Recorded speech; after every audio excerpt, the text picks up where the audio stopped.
Seigneur Jésus-Christ et bonsoir peuple de Dieu. Nous sommes la mission des disciples du Christ à Lyon et toute l'église de Lyon vient par ma voix. Vous souhaitez une merveilleuse fin d'après-midi que nous allons bien sûr passer autour de cet enseignement. Alléluia. Gloire à notre Seigneur et Sauveur Jésus. Apparemment, oui, je vois que le peuple est en train de se connecter. Je vois qu'il y a déjà des personnes qui sont en ligne. Seigneur, merci pour cette connexion. Papa, fais-nous grâce afin que ce soir, nous puissions avoir une connexion stable. Une connexion stable. Au nom de notre Seigneur et Sauveur Jésus-Christ de Nazareth. Cette connexion. Alléluia. Peuple de Dieu, nous sommes jeudi le 10 mai 2018. Bien-aimés, dans le cadre, n'est-ce pas, de notre rendez-vous hebdomadaire d'enseignement, tous les jeudis, à partir de 21h, la mission des disciples du Christ émet comme ça, en direct depuis sa page Facebook, un programme d'enseignement. Alléluia, je profite, n'est-ce pas, pour saluer le peuple de Dieu qui est en train de se connecter à travers le monde entier. Je dis comme ça, bonsoir au serviteur de Dieu, John Yoro. Je salue la sœur Viviane qui se connecte depuis Yaoundé, c'est au Cameroun. Je dis bonsoir à tous les enfants du Seigneur qui ont rendez-vous cet après-midi, ce soir, pour passer ensemble environ 1 heure de temps d'enseignement sous la houlette du Saint-Esprit. Bien-aimé dans le Seigneur, je suis le pasteur Samuel Essomba de la mission des disciples du Christ à Lyon. C'est l'église du Seigneur Jésus-Christ. Bien-aimé dans le Seigneur, je bénis notre Père et notre Dieu qui nous accorde le privilège ce soir, l'occasion de pouvoir retrouver encore aujourd'hui pour recevoir de lui un enseignement pendant environ 1 heure de temps. Bien-aimé dans le Seigneur, je prie que le Seigneur te bénisse, que cet enseignement soit une très très grande bénédiction pour toi. Et voilà pourquoi je t'invite, n'est-ce pas, à partager cette vidéo, et pourquoi pas inviter les membres de vos familles, toutes les personnes que vous connaissez autour de vous, des personnes que vous rencontrez tout le temps autour de vous, pour ensemble passer ce moment merveilleux dans la parole de Dieu. Bien-aimés dans le Seigneur, nous allons commencer dans quelques minutes, encore le temps de permettre aux uns et aux autres de se connecter. Alléluia. Gloire à notre Seigneur et Sauveur Jésus-Christ. Que le Seigneur soit glorifié par cet enseignement. Que la gloire de Dieu éclate dans ta vie, mon frère, ma sœur, toi qui a répondu ce soir à ce rendez-vous que le Saint-Esprit t'a adressé. Je prie que le Seigneur te bénisse parce que vous savez, Dieu est dans sa parole, Dieu se glorifie dans sa parole. C'est avec cette même parole que le Seigneur, il a créé toutes choses, les choses visibles et les choses invisibles. Donc, bien-aimé dans le Seigneur, en tant qu'un homme de foi, je crois sans douter que chaque fois, n'est-ce pas, que Dieu parle, bien-aimé, c'est un moment de bénédiction. Alléluia. Peuple de Dieu, connectez-vous, invitez les membres de vos familles, vos amis, les personnes que vous connaissez tout autour de vous, alléluia, afin qu'ensemble nous puissions passer ce moment merveilleux dans l'immersion du Saint-Esprit. Car vous savez, la Bible déclare que au commencement était la parole et la parole était avec Dieu. Alléluia. Peuple de Dieu, quand il y a la parole, il y a Dieu. Et la Bible déclare, Dieu est esprit, et là où est l'esprit, là est la liberté. Peuple de Dieu, toi qui viens ce soir écouter cet enseignement, sache que l'Esprit de Dieu est parmi nous ce soir. Et l'Esprit de Dieu est parmi nous ce soir pour nous bénir, pour accomplir la volonté parfaite de Dieu dans nos vies. Alléluia. Gloire à notre Seigneur et Sauveur Jésus. Bien-aimés, nous allons commencer ce programme. Éternel, notre Père et notre Dieu, Dieu tout-puissant, Dieu créateur, Dieu d'Abraham, Dieu d'Isaac, Dieu de Jacob, le Dieu d'Élie, le Dieu d'Élisée, le Dieu des prophètes, tu es le Saint d'Israël, tu es le Seigneur de l'univers tout entier. Tu es le seul véritable Dieu, le créateur des choses visibles et des choses invisibles.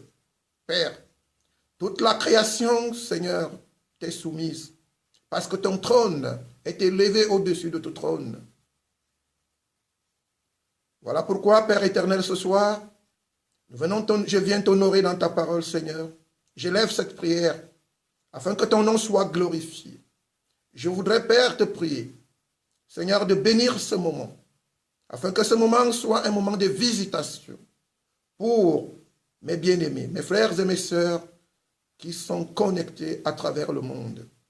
Merci, Père éternel, parce que tu te manifestes dans la vie de mon frère et de ma sœur à travers cet enseignement. Souviens-toi, mon Père et mon Dieu, qu'il est écrit que ton royaume ne consiste pas seulement en parole, mais en puissance. Je te prie donc, Père, de libérer la puissance. Seigneur, libère ta puissance au travers de ta parole, afin qu'elle impacte les vies, qu'elle change les vies, Seigneur. Qu'elle amène à l'existence des choses qui n'existent pas dans la vie de ton peuple qui est à l'écoute de cet enseignement. Que cette parole bénisse ton peuple, que cette parole soit une grâce ce soir dans la vie de mon frère et de ma sœur, mon Dieu, mon roi. Que cette parole soit une réponse par rapport à une question posée, par rapport à un problème, par rapport à une situation. Merci, Père éternel, parce que ta parole est la réponse à toutes les situations. Ce soir, par ta parole, Seigneur, tu réponds, Seigneur, tu réponds à quelqu'un ce soir. Sois béni, toi qui vis éternellement. C'est au nom de ton Fils unique Jésus que j'ai prié et que tu m'as exaucé. Amen. Bien-aimés dans le Seigneur, bonsoir. Nous commençons cet enseignement. Alléluia. Bien-aimés dans le Seigneur, notre enseignement de ce soir a pour thème la miséricorde du Dieu vivant. Bien-aimés dans le Seigneur, la miséricorde du Dieu vivant. Peuple de Dieu, par la grâce, le Saint-Esprit va nous amener à comprendre ce soir ce que c'est que la miséricorde. Et vous allez vous rendre compte à quel point la miséricorde est importante dans nos vies. À quel point il est important que Dieu manifeste la miséricorde à notre égard. Bien aimé dans le Seigneur, nous avons véritablement besoin de la miséricorde de Dieu en toutes choses. Alléluia. Peuple de Dieu, pour parler de la miséricorde, nous aurons besoin de définir déjà, de définir ce que c'est que la miséricorde. Alléluia, nous avons besoin de comprendre ce que c'est que la miséricorde. La miséricorde de Dieu est un acte de bonté, un acte de pitié et de compassion divine que le Seigneur manifeste à l'égard du pécheur par amour pour lui, afin de lui pardonner ses péchés. Alléluia. Bien-aimé le Seigneur, Dieu ne nous doit absolument rien. Dieu nous a créés par amour. Il a tout fait pour nous par amour. Par conséquent, nous devons une obéissance absolue à notre Père céleste, à notre Dieu créateur. Parce que lui, il a toujours manifesté sa bonté vis-à-vis de nous, son amour vis-à-vis de nous. Alléluia. Peuple de Dieu, la miséricorde est étroitement liée à l'amour, puisqu'elle est le résultat de la sensibilité que l'on ressent ou que l'on éprouve en rapport avec la misère, la douleur, le malheur et la souffrance à autrui. Bien-aimés dans le Seigneur, la miséricorde est étroitement liée à l'amour. Alléluia. puisqu'elle est le résultat de la sensibilité que l'on ressent ou que l'on éprouve en rapport avec la misère, la douleur, le malheur et la souffrance à autrui. Il est indubitable qu'on ne peut aborder la question sur la misère sans avoir au préalable parlé de son amour. Alléluia, on ne peut pas parler de la miséricorde de Dieu sans parler de l'amour de Dieu, parce qu'ils sont liés. Alléluia, bien-aimés dans le Seigneur. En effet, la Bible nous enseigne dans le livre de l'épître 1, Jean chapitre 4 au verset 8. Nous lisons la Bible. Nous ouvrons nos Bibles, bien-aimés dans le Seigneur, dans le livre de 1 Jean chapitre 4 verset 8. Il est écrit: celui qui n'aime pas n'a pas connu Dieu, car Dieu est amour. Bien-aimé, celui qui n'aime pas n'a pas connu Dieu, car Dieu est amour. Bien-aimé dans le Seigneur, Dieu est amour. L'amour est une très grande vertu qui sort des entrailles de notre Créateur. Alléluia. Bien-aimé dans le Seigneur, en poursuivant la lecture, dans le même chapitre, au verset 9 et 10, bien-aimé dans le Seigneur, les Saintes Écritures nous expliquent de façon très claire cet amour de Dieu, la manière dont cet amour de Dieu s'est manifesté par sa bonté, par sa compassion, à travers sa miséricorde sur le pécheur. Bien-aimés, nous le lisons. 1 Jean chapitre 4, versets 9 et 10. Il est écrit: l'amour de Dieu a été manifesté envers nous en ce que Dieu a envoyé son Fils unique dans le monde afin que nous vivions par lui. Et cet amour consiste non point en ce que nous avons aimé Dieu, mais en ce qu'il nous a aimés et a envoyé son Fils comme victime expiatoire pour nos péchés. Alléluia. Bien-aimés, il s'était passé quelque chose dans le cœur de Dieu. Il s'était passé quelque chose de très fort. Car vous savez que l'amour est au-dessus de tout. Le ciel et la terre passeront, mais l'amour de Dieu ne passera pas. Dieu avait manifesté un amour incommensurable à l'égard de l'homme dès sa création, puisqu'il a créé l'homme à son image et à sa ressemblance. Dieu a honoré l'homme parmi ses créatures. Il a spécialement créé l'homme à son image et à sa ressemblance. Il a donné à l'homme son souffle, son esprit, afin que l'homme devienne une créature vivante, une âme vivante. Bien-aimé dans le Seigneur, c'est par amour que Dieu l'avait fait. Et lorsque l'homme a été déchu à cause de sa désobéissance, l'homme a été vendu au péché. La mort est entrée en l'homme. L'homme était destiné à la mort. Bien-aimé dans le Seigneur, l'amour que Dieu a pour l'homme, le peuple de Dieu a amené Dieu à se repentir, en quelque sorte, à revoir la décision qu'il avait prise, en disant à Adam: le jour où tu mangeras de ce fruit, tu en mourras à coup sûr.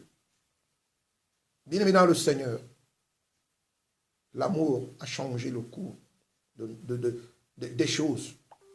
L'amour a tout changé. L'amour de Dieu a tout changé. L'amour de Dieu pour l'homme a tout changé à notre égard. Bien-aimé dans le Seigneur. Et pour en arriver là, le peuple de Dieu, c'est un acte de bonté. C'est un acte de miséricorde.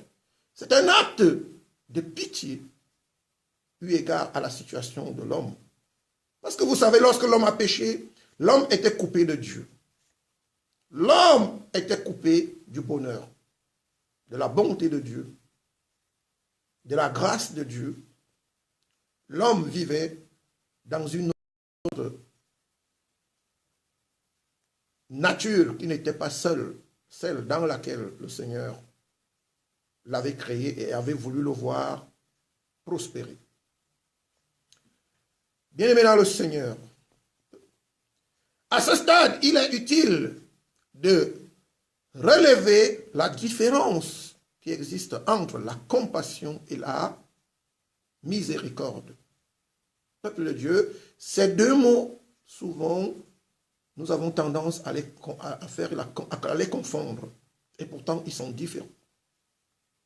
Peuple de Dieu, il est écrit que Dieu est miséricordieux et compatissant.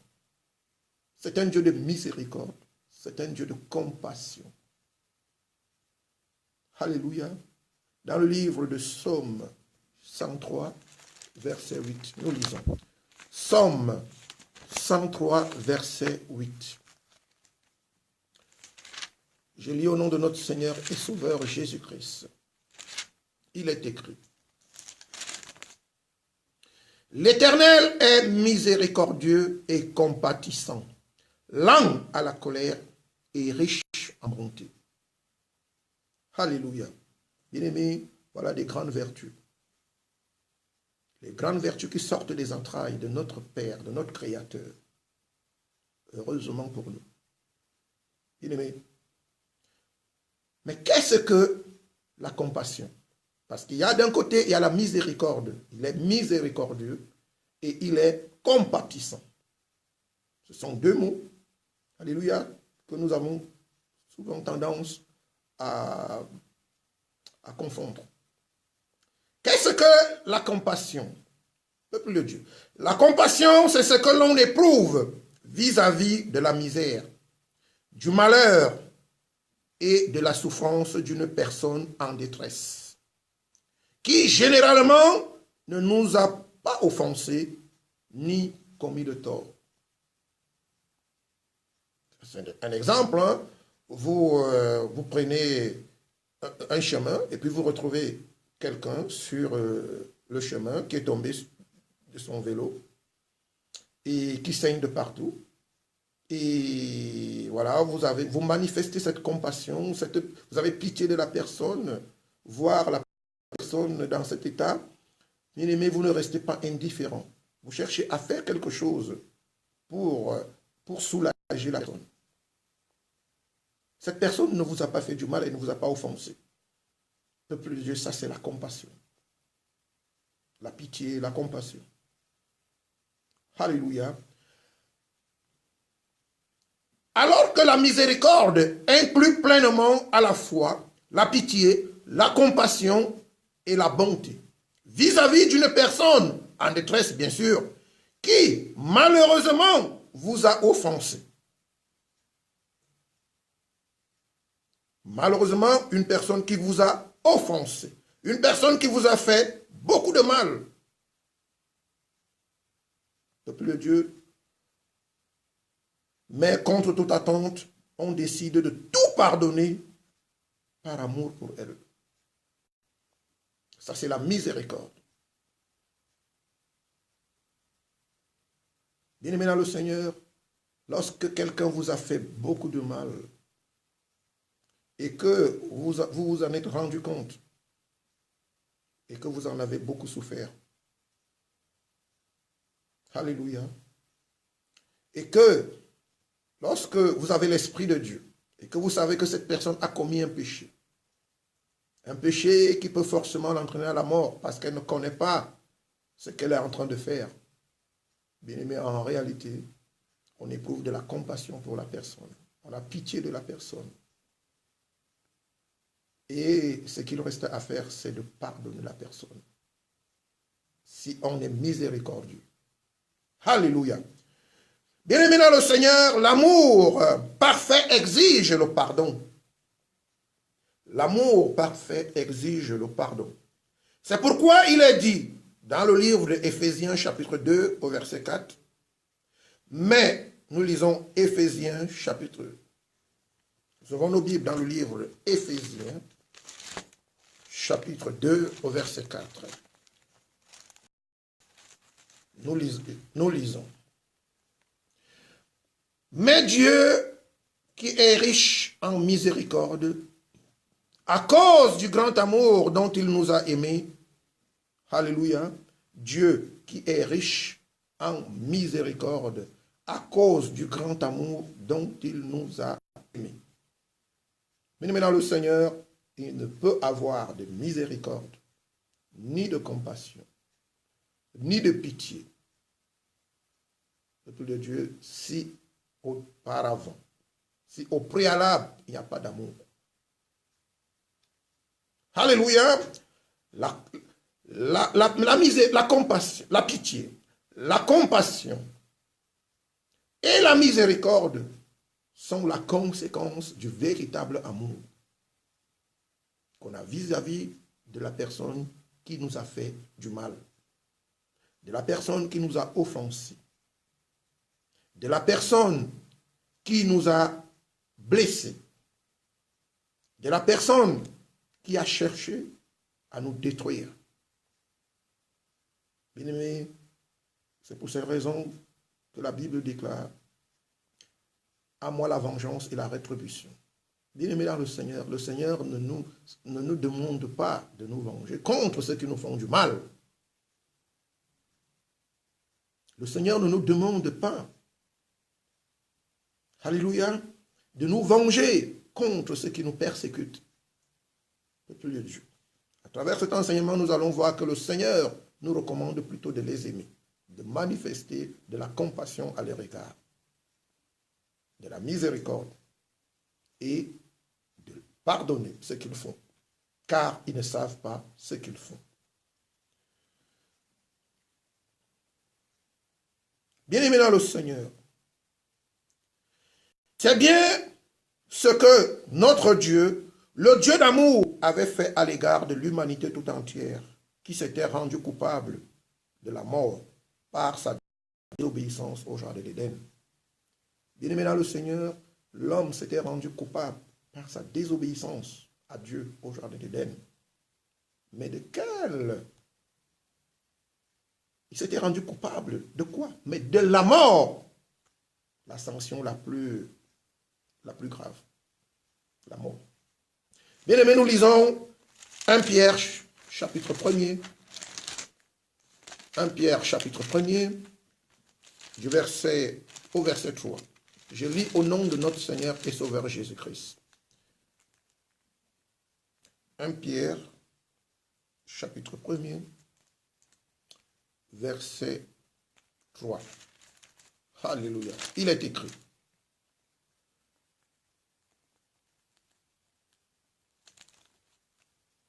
Il est écrit dans le livre de 1 Pierre, chapitre 1er, verset 3. Ayez non cette parure extérieure qui consiste dans les cheveux dressés, les ornements d'or ou les habits qu'on revêt. Bien-aimés dans le Seigneur, nous devons avoir une parure intérieure, c'est-à-dire un cœur compatissant, un cœur rempli d'amour, un cœur bienveillant à l'égard des autres. Alléluia. Et non un cœur dur, un cœur de pierre. Bien-aimés dans le Seigneur, la volonté de Dieu, c'est que nous soyons à mesure de pardonner, d'arriver à pardonner ceux qui nous ont offensés, comme lui-même, il nous a pardonnés. Amen. Gloire à notre Seigneur et Sauveur Jésus. Bien-aimé, Dieu a manifesté la miséricorde à l'égard de l'homme. Dieu n'a pas traité l'homme égal à ce qu'il méritait, eu égard à son égarement, à sa désobéissance, au mal qu'il avait fait contre Dieu. Mais Dieu, par amour pour l'homme, est revenu sur sa décision de détruire l'homme.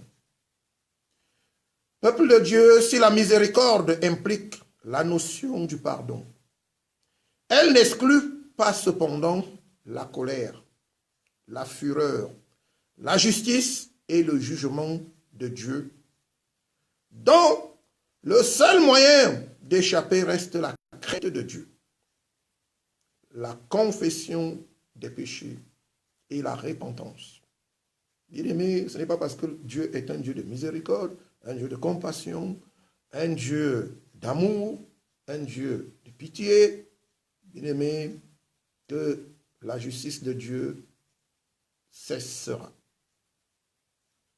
Ou alors que Dieu cessera de manifester sa colère envers les rebelles, envers les récidivistes, envers ceux qui choisissent de s'opposer radicalement à lui. Alléluia. Envers ceux qui n'ont pas de respect pour la grandeur de son saint nom, bien-aimé dans le Seigneur, la miséricorde de Dieu n'exclut pas sa colère, sa fureur, sa justice et son jugement. Comme nous pouvons le voir dans le livre de Psaume, Psaume chapitre 78 au verset 38. Il est écrit. Nous lisons la Bible, nous ouvrons nos Bibles dans le livre de Psaume 78 au verset 38. Il est écrit. Toutefois, dans sa miséricorde, il pardonne l'iniquité et ne détruit pas. Il retient souvent sa colère et ne se livre pas à toute sa fureur. Alléluia. Bien-aimé dans le Seigneur, Dieu reste donc cependant, alléluia, un Dieu qui juge et qui punit ceux qui choisissent délibérément de s'opposer à lui et de lui résister. Amen. Gloire à notre Seigneur et Sauveur Jésus. Par conséquent, il est donc avantageux pour nous, en tant que pécheurs, de confesser régulièrement nos péchés à Dieu, pour susciter sa miséricorde envers nous, en vue d'obtenir le pardon de nos transgressions. Car la Bible le dit si bien que si nous avons péché, alléluia, peuple de Dieu, la Bible le dit que tous ont péché et sont privés de la gloire de Dieu. Bien maintenant le Seigneur, si vous ne prenez pas l'habitude de confesser vos péchés, sachez que vous allez demeurer dans votre état de pécheur et la colère de Dieu, la fureur de Dieu, la justice de Dieu va se tourner contre vous. Alléluia. Bien maintenant le Seigneur, la Bible déclare dans le livre de Romains chapitre 3. Romains chapitre 3, verset 23. Nous lisons Romains chapitre 3, verset 23. Il est écrit. Car tous ont péché et sont privés de la gloire de Dieu. Alléluia. Tous. Tous ont péché. Il n'y a personne sur la terre qui peut se vanter de dire « Je n'ai jamais péché et je ne pécherai jamais ».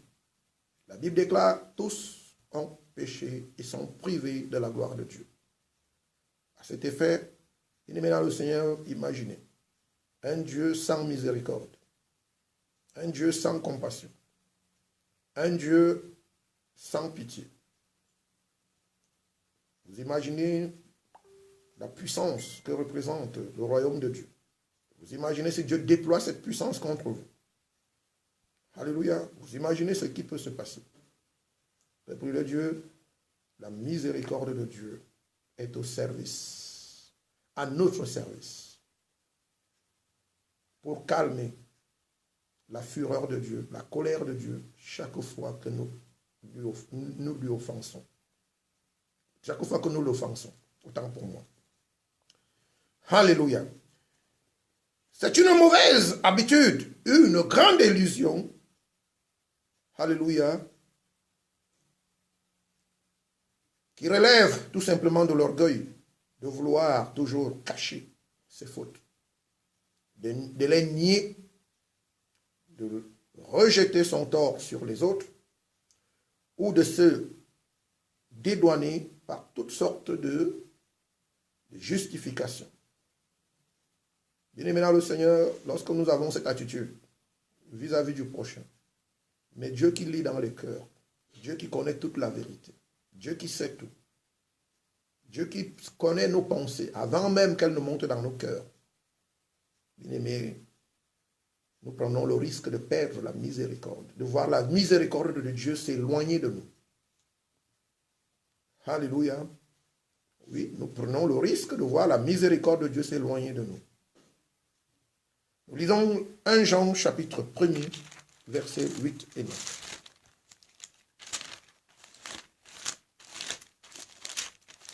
1 Jean chapitre 1er, versets 8 à 9. Il est écrit: si nous disons que nous n'avons pas de péché, nous nous séduisons nous-mêmes, et la vérité n'est point en nous. Si nous confessons nos péchés, il est fidèle et juste pour nous les pardonner et pour nous purifier de toute iniquité. Bien-aimés dans le Seigneur, lorsque nous passons le temps à nous cacher derrière la malice, la duplicité, l'hypocrisie, alléluia,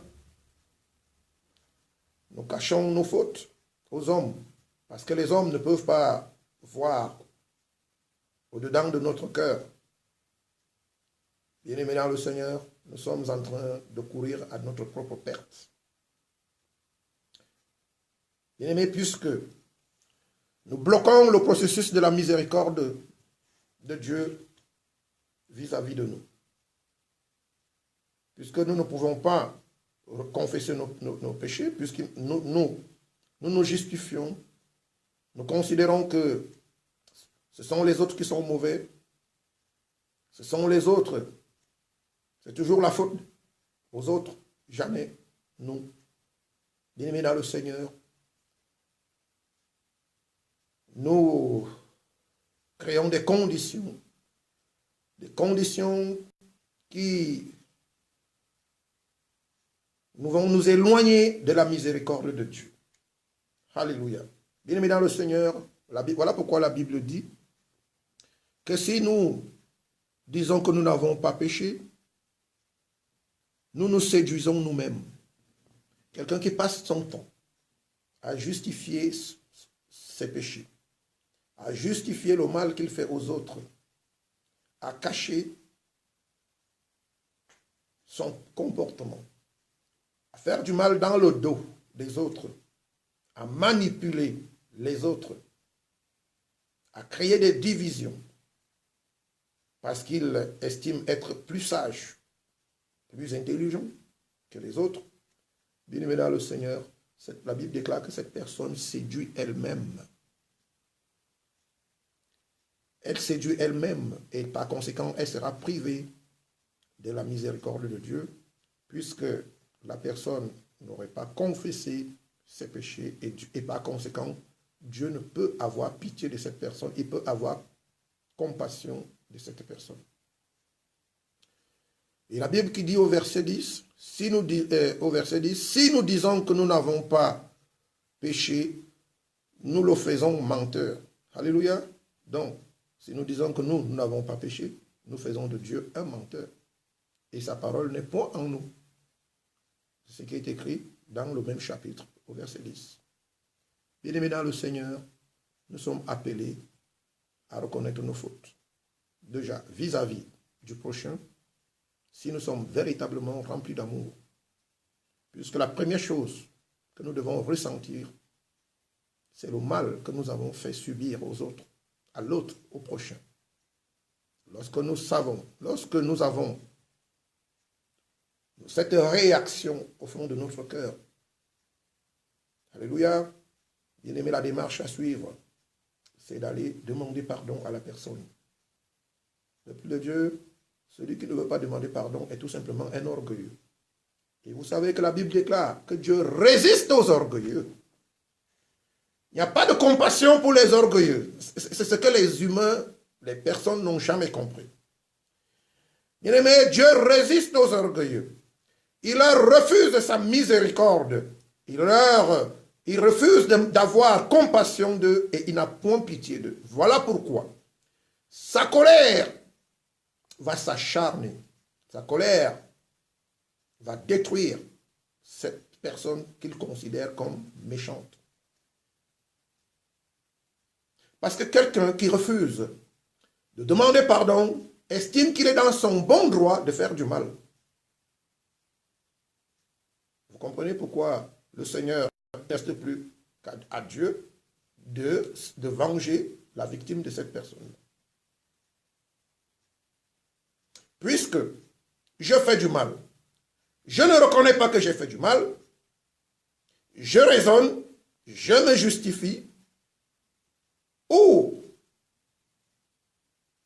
à cause de mon rang social, à cause de ma position,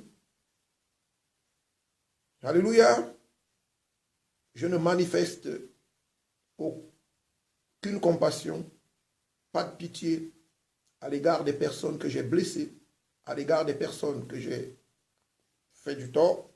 Bien maintenant le Seigneur, je suis un orgueilleux. Et un orgueilleux est appelé. Un orgueilleux excite la colère de Dieu. Alléluia. Ce n'est pas pour ça que le Seigneur nous a appelés. Bien, le Seigneur, nous devons éviter de nous retrouver dans cette situation d'enfants orgueilleux, d'hommes orgueilleux, de femmes orgueilleuses, refusant de reconnaître nos fautes, refusant par complexe d'infériorité ou de supériorité de demander pardon. Alléluia. Bien-aimés, souvenez-vous, lorsque l'apôtre Paul avait fait sa rencontre avec le Seigneur Jésus-Christ sur le chemin de Damas, l'apôtre Paul persécutait l'Église, c'est-à-dire les brebis du Seigneur. Mais le Seigneur lui dira, Paul, Saul, pourquoi me persécutes-tu? Et maintenant le Seigneur, il est donc clairement établi que lorsque vous faites du mal à la créature de Dieu, qu'elle soit païenne ou qu'elle soit convertie, vous faites du mal à son Créateur. Il est maintenant le Seigneur, lorsque quelqu'un gratte votre voiture, amen, il fait du mal à qui? À la voiture ou bien à vous? Alléluia. Lorsque vous vous habillez pour aller à l'église ou pour aller dans une conférence et que quelqu'un vous salit et que vous êtes habillé, alléluia, peut-être tout de blanc, et que quelqu'un vous salit, bien-aimé dans le Seigneur, la personne ne fait pas du mal aux vêtements, mais elle fait du mal à vous. Bien-aimé, il est question que l'Église prenne conscience de cet état de choses. Bien-aimé dans le Seigneur, un serviteur de Dieu qui ruine le peuple de Dieu, un serviteur de Dieu qui escroque, qui exploite les enfants de Dieu, bien-aimé dans le Seigneur, il ne fait pas du mal à ces personnes, mais il fait du mal à celui à qui appartient ses enfants. Bien-aimé dans le Seigneur, toi qui vas à l'église, qui fais du mal aux serviteurs de Dieu, alléluia, en calomniant, en murmurant, bien-aimé, toi qui fais du mal à ton frère, à ta soeur, toi qui fais du mal aux païens, toi quand tu vas au travail, tu ne respectes pas ton patron parce que tu dis qu'il est païen, bien-aimé dans le Seigneur, sache que tu fais du mal à Dieu. Car il ne s'appartient pas à lui-même, mais il appartient à son Créateur. La Bible déclare, à l'Éternel appartient la terre et les cieux, y compris tout ce qui s'y trouve. Alléluia. Bien-aimé, lorsque tu détruis un être humain, lorsque tu fais du mal à une personne, quel que soit l'état d'âme de la personne, que cette personne soit païenne, athée, religieuse, ou converti au Seigneur Jésus, bien-aimé dans le Seigneur, en réalité, tu es coupable vis-à-vis de Dieu qui a créé cette personne. C'est ce qui est dangereux dans cette affaire. Alléluia. Bien-aimé dans le Seigneur, lorsque tu vois un homme en face de toi, une femme en face de toi, un enfant en face de toi, bien-aimé, il faut voir Dieu, l'œuvre de Dieu. Il faut voir la personne comme l'œuvre de Dieu, comme la sagesse et l'intelligence de Dieu qui s'est manifestée pour créer cette personne. C'est alors qu'on aura la crainte, la peur de faire du mal à cette personne. Alléluia. Et non le contraire. Vous ne pouvez pas regarder un être humain du point de vue ce que la personne a dans ses poches. Je vais respecter la personne, je lui demande pardon parce qu'elle a beaucoup d'argent. Parce qu'elle peut m'aider. Le même péché que vous commettez vis-à-vis d'un pauvre, lorsque vous le commettez vis-à-vis d'un homme riche, vous vous prosternez devant le riche. C'est bien ce que nous faisons souvent à l'égard de nos patrons. Mais dans nos maisons, alléluia, la femme ne peut pas demander pardon à son mari. Le mari ne peut pas demander pardon à la femme. Le papa ne peut pas demander pardon aux enfants. La maman ne peut pas demander pardon aux enfants. Quand bien même nous sommes coupables. Mais dans le Seigneur, nous nous séduisons nous-mêmes. Nous nous autodétruisons devant Dieu. Parce que toutes les créatures, qu'elles soient vieilles, qu'elles soient jeunes, qu'elles soient masculines ou qu'elles soient féminines, bien-aimées dans le Seigneur, sont l'œuvre parfaite, l'œuvre d'amour de Dieu. Alléluia. Il est important de le dire ce soir. Que le Seigneur nous fasse grâce. Ne regardons pas nos prochains. Notre prochain par rapport à sa taille, par rapport à la couleur de sa peau, par rapport à son rang social, par rapport à la voiture dans laquelle il roule, par rapport à la chaussure qu'il porte, par rapport aux vêtements qu'il porte. Mais bien aimé, regardons l'œuvre de Dieu. Regardons la personne comme l'œuvre de Dieu, comme étant l'œuvre de Dieu. Dieu a pris du temps pour concevoir, pour créer cette personne, pour amener cette personne à l'existence. Alléluia, vous imaginez la responsabilité qui est la nôtre lorsque nous décidons de détruire ce que Dieu a créé. Peuple de Dieu, que le Saint-Esprit vous apporte la révélation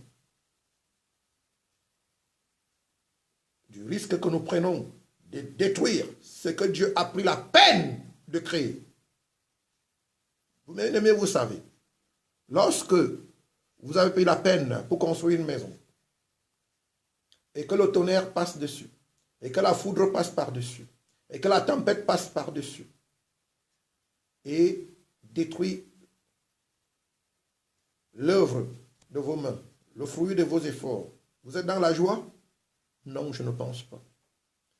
Vous n'êtes pas dans la joie. Alléluia. Vous éprouvez une certaine douleur. Bien-aimé, laisse-moi te dire ce soir. Laissez-moi vous dire ce soir que Dieu éprouve la peine, la douleur, lorsque nous faisons du mal à notre prochain, à notre semblable, à celui qui l'a pris. Lui, Dieu, a pris la peine de créer. Nous, créatures, nous détruisons le travail de Dieu. Vous imaginez la responsabilité que nous prenons. Je prie que le Saint-Esprit se révèle à chacun de nous pour que nous puissions faire attention pour éviter la colère de Dieu, éviter de détruire le travail de Dieu, éviter de détruire l'œuvre de Dieu. Alléluia. Vous le savez très bien qu'il y a beaucoup parmi nous qui détruisons les foyers des autres à cause de la bouche, à cause de l'hypocrisie, de la méchanceté. Bien-aimé dans le Seigneur, lorsqu'une sœur vient te voir pour te dire, voilà comment mon mari se comporte, bien-aimé, au lieu de reconforter la sœur avec des paroles qui la fortifient, bien-aimé, tu la pousses à la rébellion, au divorce. Le peuple de Dieu, la Bible déclare que personne ne sépare ce que j'ai uni. Alors vous vous rendez compte? Vous vous rendez compte du risque que vous prenez en posant ce genre d'acte, en donnant ce genre de conseils aux personnes. Peuple de Dieu, que le Seigneur nous aide. Amen. Dans le livre d'Ecclésiaste, chapitre 7 Ecclésiaste chapitre 7, au verset 20, il est écrit: non, il n'y a sur la terre point d'homme juste qui fasse le bien et qui ne pêche jamais. Bien-aimé dans le Seigneur, il n'y a point d'homme sur la terre qui se dit juste et qui ne pêche point. Bien-aimé dans le Seigneur, nous avons vu David était l'homme selon le cœur de Dieu, mais il a commis beaucoup de péchés aussi. Mais vous verrez que David reconnaissait ses péchés. Chaque fois qu'il s'était rendu coupable pour éviter la colère de Dieu, David confessait immédiatement son péché. Alléluia. Bien-aimés dans le Seigneur, nous ne pouvons donc pas prétendre dire que nous sommes parfaits. Nous n'avons pas besoin de demander pardon, parce que nous ne péchons point. Bien-aimés dans le Seigneur, même si quand bien même nous estimons être justes, la Bible déclare qu'il n'y a pas un seul sur la terre qui ne pêche pas, qui ne pêche jamais. Si nous sommes donc, bien-aimés dans le Seigneur, tous pécheurs, comme le dit la parole de Dieu, comment pourrions-nous continuer à vivre ensemble sans nous déchirer les uns des autres? Alléluia. Si nous ne nous aimons pas. Nous sommes tous pécheurs. Ça veut dire que nous sommes tous appelés à commettre des fautes, à offenser les autres. Alléluia. Et vice-versa. Mais comment pouvons-nous continuer à vivre dans la paix, dans l'harmonie, dans la concorde, si nous ne nous aimons pas les uns les autres? Vous comprenez pourquoi le Seigneur nous recommande de nous aimer les uns des autres. Nous lisons Jean chapitre 13, verset 34. Jean chapitre 13, verset 34.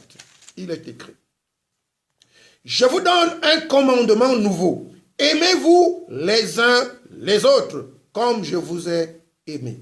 Vous aussi, aimez-vous les uns les autres. Bien-aimé dans le Seigneur, que signifie ce verset? Dieu, à cause du grand amour qu'il a pour nous, il a eu pitié de nous, il a eu compassion, il nous a fait miséricorde et il nous a pardonné. Bien-aimé dans le Seigneur, si en nous, nous ne pouvons pas faire ce même cheminement, peuple de Dieu, nous devenons des instruments de destruction. Nous devenons des instruments de division. Nous devenons des instruments de malheur. Et nous rendons par conséquent la vie difficile autour de nous. Alléluia. Bien-aimés dans le Seigneur, nous avons besoin de nous aimer les uns les autres. Pourquoi? Tout simplement parce que nous sommes des pécheurs. S'il n'y a pas d'amour, comment nous allons pardonner? Nous allons traiter tout le monde durement. Nous allons condamner tout le monde. Nous allons tuer tout le monde et nous allons rester vivre sur la terre avec qui? Et puisque tout le monde est pécheur. Alléluia. Bien-aimé, en tant que berger, souvent il y a des couples qui arrivent. Bien-aimé dans le Seigneur, ou la femme, non, comme il a fait ceci, non, il faut qu'on se sépare, parce que moi je ne peux pas supporter un homme qui fait comme ça. Ou alors, la femme dit, l'homme dit, moi je ne peux pas supporter une femme qui fait comme ça. Bien-aimé dans le Seigneur, est-ce que tu es parfait? Toi qui parles de cette façon. Est-ce que tu es parfait au travail vis-à-vis de ton patron?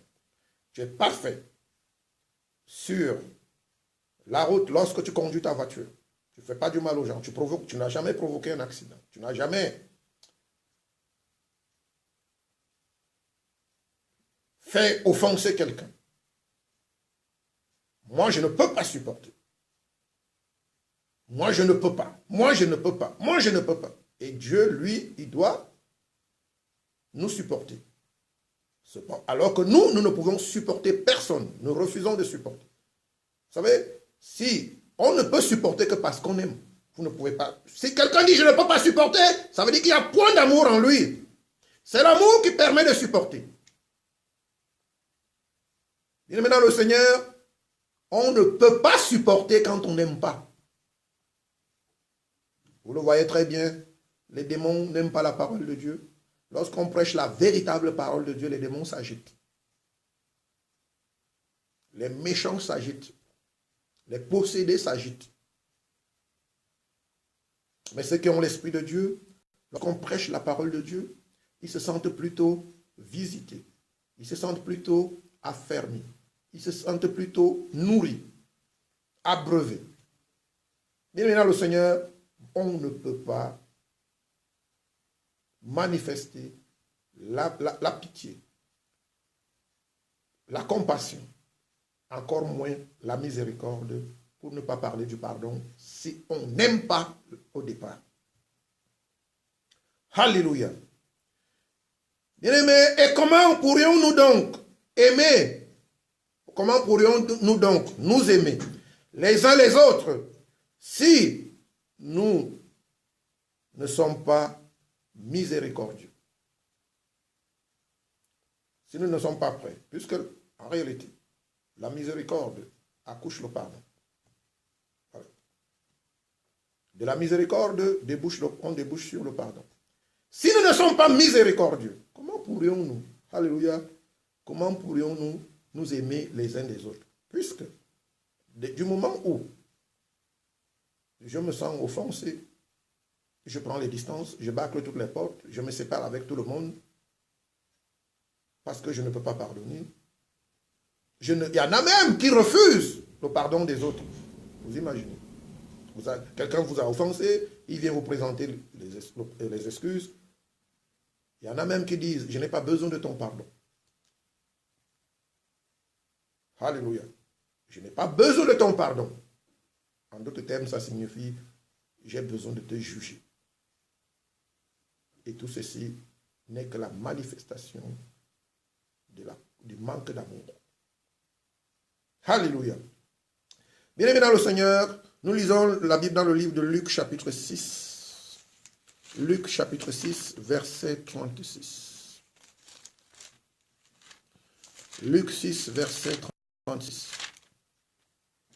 Il est écrit, je lis au nom de notre Seigneur et Sauveur Jésus-Christ. Soyez donc miséricordieux comme votre Père est miséricordieux.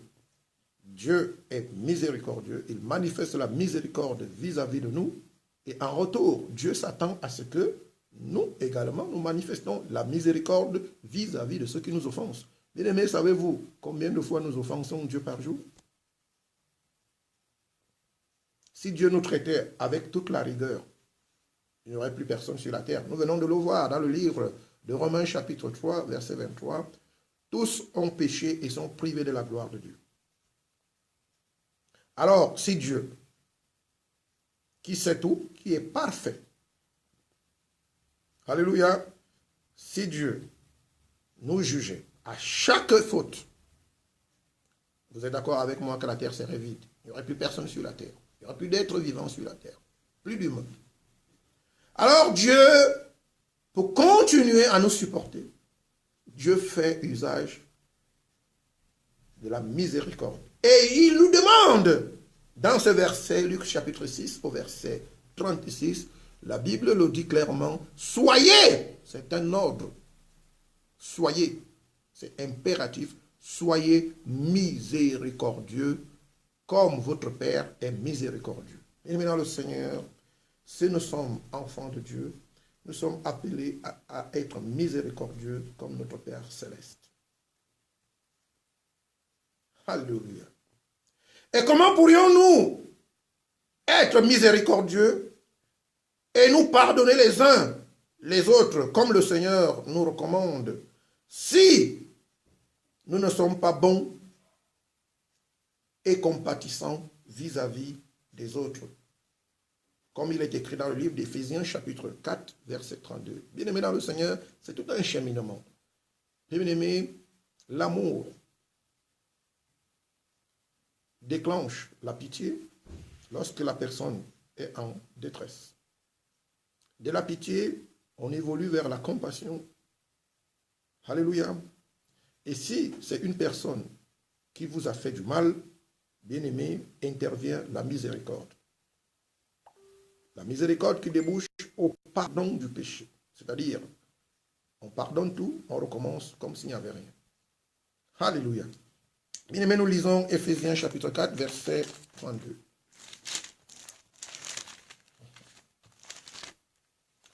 Éphésiens chapitre 4, verset 32, il est écrit. Soyez bons les uns envers les autres, compatissants, vous pardonnant réciproquement, comme Dieu vous a pardonné en Christ. Il est bien dans le Seigneur, vous imaginez, vous demandez à Dieu de vous pardonner, alors que vous ne pardonnez personne. Ça veut dire que vous êtes une autre espèce. Vous êtes d'un autre genre humain. Dieu ne peut pas vous permettre cela. Parce que Dieu est juste. Dieu, il est juste. Alléluia. Bien-aimé dans le Seigneur, la Bible nous demande. Alléluia.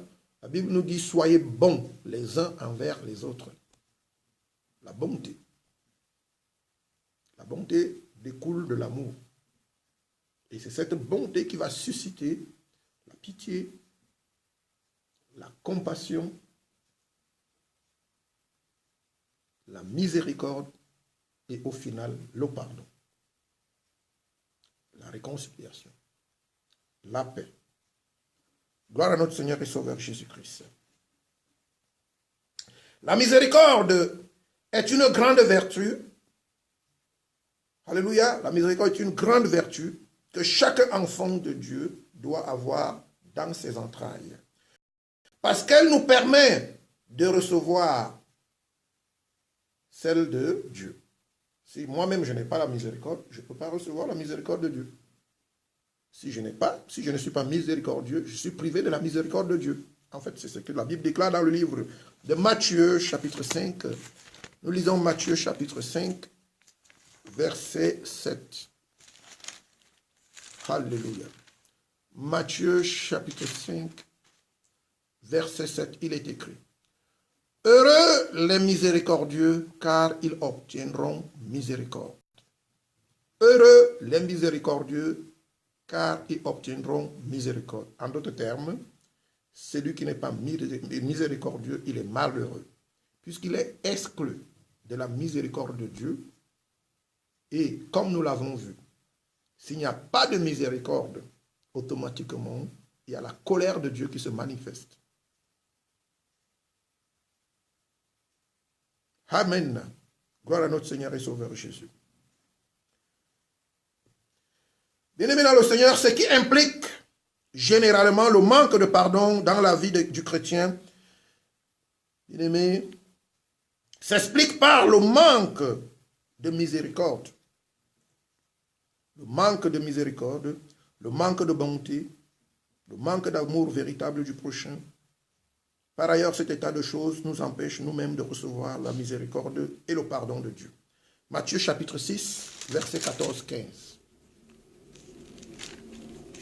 Il est écrit. Si vous pardonnez aux hommes leurs offenses, votre Père céleste vous pardonnera aussi. Mais si vous ne pardonnez pas aux hommes, votre Père ne vous pardonnera pas non plus vos offenses. Bien-aimés dans le Seigneur, c'est bien dit. Si nous refusons de pardonner, Dieu ne nous pardonnera pas. Si nous ne sommes pas compatissants vis-à-vis des autres, bien-aimés dans le Seigneur, Dieu ne le sera pas envers nous. Si nous ne sommes pas miséricordieux vis-à-vis des autres, du prochain, Dieu ne le sera pas vis-à-vis de nous. Alléluia, Dieu est juste. Dieu n'est pas corrompu comme le genre humain. Alléluia, qui fait des choses par sentiment, par émotion, par habitude, par complaisance. Alléluia, gloire à notre Seigneur et Sauveur Jésus. Très souvent, on entend dire, j'ai pardonné, mais je n'ai pas oublié. Cette expression, nous l'entendons toutes les fois. J'ai pardonné, il m'a fait beaucoup de mal, ce frère m'a fait beaucoup de mal, cet homme m'a fait beaucoup de mal, cette femme m'a fait beaucoup de mal. Oui, j'ai pardonné parce que Dieu nous demande de pardonner, mais je n'ai pas oublié. Bien-aimé dans le Seigneur, En réalité, ceux qui le disent ne sont pas miséricordieux, car l'amour, la bonté, la pitié, la compassion et la miséricorde de Dieu effacent le tort et le mal subi et laissent place au véritable amour. C'est pourquoi le Seigneur nous recommande d'aimer ceux qui nous persécutent, y compris nos ennemis. Matthieu chapitre 4, verset 44. Alléluia. Matthieu chapitre 4, verset 44. Il est écrit, je lis au nom de notre Seigneur et Sauveur. Matthieu chapitre 5, autant pour moi, verset 44. Il est écrit, mais moi je vous dis, aimez vos ennemis, bénissez ceux qui vous maudissent, faites du bien à ceux qui vous haïssent et priez pour ceux qui vous maltraitent et qui vous persécutent. Voilà ce que le Seigneur nous demande de faire. Alléluia. Il est donc hors de question de dire, j'ai pardonné, mais je n'ai pas oublié. Mais en réalité, si je pardonne, je n'oublie pas, je n'ai pas de miséricorde en moi. Je ne suis pas miséricordieux. Amen. Je retiens la douleur dans mon cœur, le mal que la personne m'a fait subir. Je le maintiens dans mon cœur. Bien-aimé dans le Seigneur, Jésus-Christ est en la matière lui-même un parfait exemple face aux hommes qui l'outrageaient, qui lui faisaient subir toutes sortes de supplices par la mort à la croix. Malgré tout ce qu'il subissait, il éprouvait de la pitié et de la compassion pour eux. Bien-aimés, lorsque nous lisons la Bible dans le livre de Luc, Luc chapitre 23, à partir du verset 33 au verset 34, il est écrit. Luc chapitre 23. Écoutons et lisons. À partir du verset 23 au verset 30. À partir du verset 33 au verset 34, il est écrit. Lorsqu'ils furent arrivés au lieu appelé Crâne, ils le crucifièrent là, ainsi que les deux malfaiteurs, l'un à droite, l'autre à gauche. Jésus dit, Père, pardonne-leur, car ils ne savent ce qu'ils font. Ils se partagèrent ses vêtements en tirant au sort. Bien-aimés, pendant que eux, ils étaient affairés à se partager les vêtements de Jésus, à lui ôter la vie, à lui faire du mal, Jésus, il avait pitié. Il avait pitié. Il avait, à cause de son grand amour, de sa bonté, il avait pitié de ses hommes. Il avait un sentiment de pitié à leur égard. Il éprouvait de la compassion pour eux. Alléluia. Car il dit, Père, pardonne-leur, car ils ne savent pas ce qu'ils font. Parce que, bien aimé, en réalité, lorsque quelqu'un fait du mal, il ne sait pas ce qu'il fait. Parce que faire du mal, c'est s'exposer à la colère de Dieu. Et lorsque vous imaginez la puissance que peut déployer Dieu par rapport à sa colère, à sa fureur, vous imaginez ce qui peut vous arriver. Ce ne sera pas le cas pour l'Église du Seigneur Jésus. Ce ne sera pas le cas, du moins c'est ce que le Seigneur souhaite pour nous. Alléluia. Jésus-Christ va avoir la même attitude envers ses proches et tous ceux qui, par compassion pour lui, se lamentaient au sujet de ce qu'on lui faisait subir. Bien-aimé dans le Seigneur, lorsque Jésus était malmené à la croix, giflé, outragé, insulté, maltraité, humilié, bien-aimé dans le Seigneur, les gens qui marchaient avec Jésus tous les jours, sa maman, ses parents, ses frères, ses disciples, bien-aimés, ils étaient tous là, ils se lamentaient. Ah, mais ce n'est pas bon, c'est que ces gens sont en train de faire. Bien-aimés dans le Seigneur, écoutez la réponse de Jésus. Luc chapitre 23, versets 27 à 28. La Bible déclare, il est écrit, ils étaient suivis d'une grande multitude de gens du peuple et de femmes qui se frappaient la poitrine et se lamentaient sur lui. Jésus se tournant vers elle et dit, Fille de Jérusalem, ne pleurez pas sur moi, mais pleurez sur vous et vos enfants. Alléluia. Jésus, il n'avait pas pitié de lui-même. La miséricorde, on ne peut pas avoir compassion de soi-même. On a pitié des autres, du prochain. On a compassion du prochain. On a un sentiment, on manifeste la miséricorde vis-à-vis du prochain, pas vis-à-vis de soi-même. Alléluia. Nous avons coutume d'entendre, si tu sais ce qu'il m'a fait, si tu sais ce qu'il m'a fait, je ne te dis pas ce qu'il m'a fait. Mais dans le Seigneur, la pitié. À cause de la bonté qui découle de l'amour qu'on a pour le prochain, bien-aimé, il n'y a rien que le prochain puisse faire que nous ne soyons à mesure de pardonner si nous avons le véritable amour de Dieu en nous.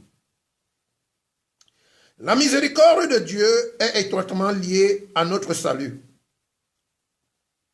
Dans la mesure où elle calme la colère de Dieu, ce qui nous permet d'échapper à la destruction par la mort en obtenant le pardon. Nous lisons la Bible dans le livre de Néhémie, Néhémie chapitre 9. Néhémie chapitre 9, verset 31. Alléluia. Néhémie chapitre 9, verset 31. Peuple de Dieu, il est écrit. Mais même alors, dans ta grande compassion, tu ne les as pas complètement anéantis et tu ne les as pas abandonnés, car tu es un Dieu. Bien-aimés, nous avons été perturbés, nous sommes presque à la fin de ce programme. Nous avons été troublés par un coup de fil de quelques saboteurs, mais nous allons continuer. Que le Seigneur te bénisse, toi qui insistes, toi qui es là pour écouter la parole de Dieu. Bien-aimés dans le Seigneur, quel que soit le péché et le temps que nous avons passé dans le péché, nous pouvons toujours compter sur la miséricorde de Dieu pour obtenir le pardon de nos péchés. Alléluia. Et nous repentir. Nous repentir par la suite, ce qui nous permet de nous réconcilier avec Dieu, quel que soit le temps que nous avons passé dans le péché. Bien-aimés dans le Seigneur. Bien-aimés, nous avons toujours la possibilité, tant que nous vivons, bien-aimés dans le Seigneur, de nous repentir, de demander pardon et de nous réconcilier avec Dieu en confessant bien sûr nos péchés et en les abandonnant. Luc chapitre 1er, verset 50. Luc chapitre 1er, verset 50. Je lis au nom de notre Seigneur et Sauveur Jésus-Christ. Il est écrit. Et sa miséricorde s'étend d'âge en âge sur ceux qui le craignent. Bien-aimés dans le Seigneur, lorsque vous décidez d'arrêter de faire du mal, vous arrêtez de faire du mal et que vous vous rapprochez de Dieu, vous confessez vos péchés, vous demandez pardon, vous abandonnez, vous ne recommencez pas avec les mêmes transgressions, la miséricorde de Dieu, bien-aimé dans le Seigneur, vous est gratuitement accordée. Alléluia. Gloire à notre Seigneur et Sauveur. Peuple de Dieu, en conclusion, quel que soit notre état de sanctification, quel que soit l'état de notre justice, de notre amour, nos œuvres et même notre foi, sans la miséricorde du Dieu vivant, nulle créature humaine ne peut voir Dieu, car nous sommes très loin d'être parfaits. Tant que nous vivons dans notre corps humain, dont le péché enveloppe si facilement, comme il est écrit. Le péché enveloppe si facilement notre corps humain. Peuple de Dieu, nous sommes appelés à commettre des transgressions, à pécher. Alléluia. Mais si la miséricorde de Dieu venait à s'arrêter, bien-aimé dans le Seigneur, c'est la colère qui vient à la place de la miséricorde. C'est pour cette raison que la Bible dit que nous sommes sauvés non à cause des œuvres de justice, mais selon la miséricorde. Nous lisons ce dernier verset dans le livre de Tite, chapitre 3. Tite, chapitre 3.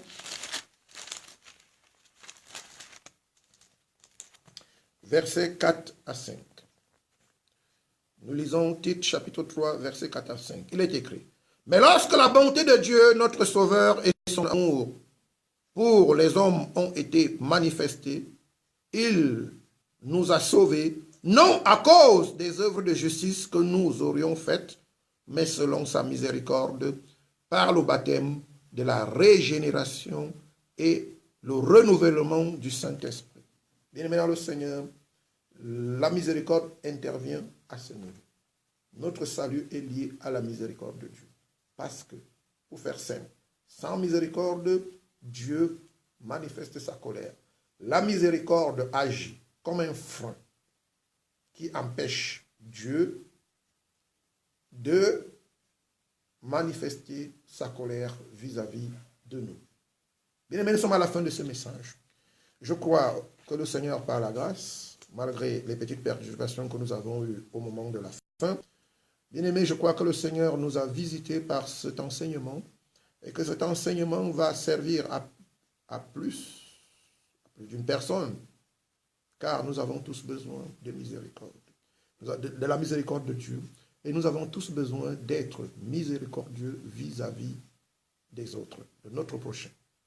Bien-aimé dans le Seigneur, toi qui as un cœur dur, toi qui n'arrives pas à pardonner, toi qui n'arrives pas à avoir, tu n'éprouves pas de la pitié, tu n'éprouves pas de la compassion pour le prochain, toi qui n'arrives pas, par orgueil, à te rabaisser pour demander pardon. Bien-aimé, je peux prier pour toi.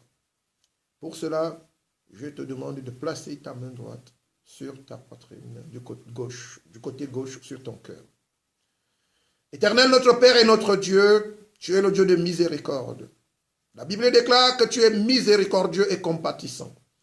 Je viens, Seigneur, par cet enseignement, au nom de ton Fils unique Jésus-Christ, je te prie, ô mon Dieu, mon roi, Seigneur, aie compassion de mon frère et de ma soeur.